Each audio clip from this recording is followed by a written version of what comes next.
ചെറുകുടലില്ലാതെ ജനിച്ച കുഞ്ഞിന് അതിസങ്കീർണമായ ശസ്ത്രക്രിയയിലൂടെ പുതുജീവൻ നൽകിയിരിക്കുകയാണ് ഒരു സംഘം ഡോക്ടർമാർ.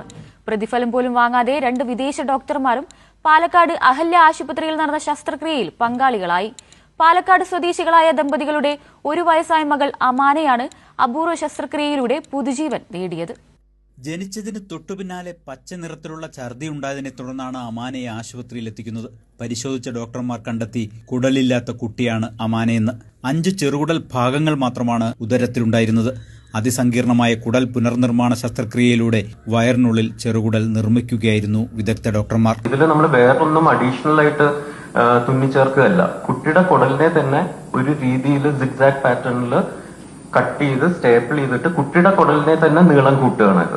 പാലക്കാട് അഹല്യ ആശുപത്രിയിൽ നടന്ന ശസ്ത്രക്രിയയ്ക്ക് വിദേശത്ത് നിന്നടക്കം ഡോക്ടർമാർ എത്തി. ബ്രിട്ടീഷ് ശസ്ത്രക്രിയാ വിദഗ്ധൻ ഡോക്ടർ ബാസം എ ഖലീൽ, ഖത്തറിൽ നിന്നുള്ള ഡോക്ടർ സലീം ഉമ്മു എന്നിവരും അതിസങ്കീർണ ശസ്ത്രക്രിയയുടെ ഭാഗമായി.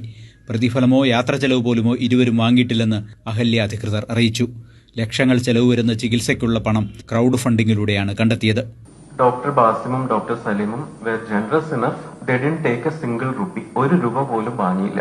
അവര് വന്നതും പോയതും എല്ലാം ഫ്രീ ആയിട്ടാണ്. അവര് നമ്മളുടെ സർജറിക്ക് പൈസ വാങ്ങിയില്ല. നിലവിൽ 1 വയസ്സുള്ള കുട്ടിക്ക് ഇതുവരെ ആഹാരം കഴിക്കാൻ സാധ്യമായിരുന്നില്ല. പോഷകങ്ങൾ, കാർബോഹൈഡ്രേറ്റ് തുടങ്ങി ശരീരത്തിന് അത്യാവശ്യമായവ ഞരമ്പുകളിലൂടെ കുത്തിവെച്ചാണ് ഇതുവരെ ജീവൻ നിലനിർത്തിയത്. ഇപ്പോൾ നേരിയ അളവിൽ കട്ടിയാഹാരം നൽകി തുടങ്ങിയിട്ടുണ്ടെന്നും ശരീരം പോസിറ്റീവായി പ്രതികരിക്കുന്നുണ്ടെന്നും ഡോക്ടർമാർ അറിയിച്ചു. കൈരളി ന്യൂസ്, കൊച്ചി.